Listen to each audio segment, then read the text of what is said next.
Hi guys, this side Pushkar Agrawal आपके बीच में फिर से। आज हम बात करेंगे रिबेट के बारे में। काफ़ी लोगों से सुना होगा कि 7 लाख रुपए तक कोई टैक्स पे नहीं करना। क्या ये बात सच है?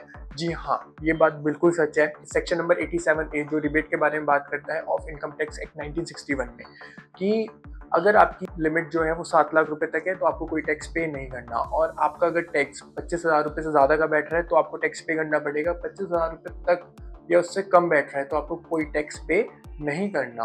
सो गाइस, आप लोगों के मन में डाउट आ रहा होगा कि कौन सी इनकम पर हम अपनी रिबेट क्लेम कर सकते हैं। सो अगर सैलरी है, शॉर्ट टर्म कैपिटल गेन है, हाउस प्रॉपर्टी है, बिजनेस इनकम है, आप हर एक इनकम पर रिबेट क्लेम कर सकते हैं।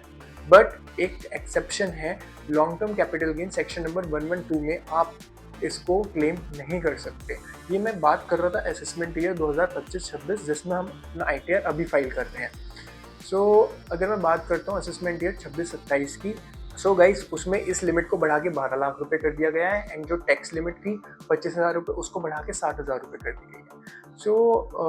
इसमें कुछ रिस्ट्रिक्शंस आए हैं। वो रिस्ट्रिक्शंस ये हैं, अगर आपकी income long term capital gain section 112A है, short term capital gain section number 111A है और कुछ स्पेशल इनकम है तो आप इसको क्लेम नहीं कर सकते।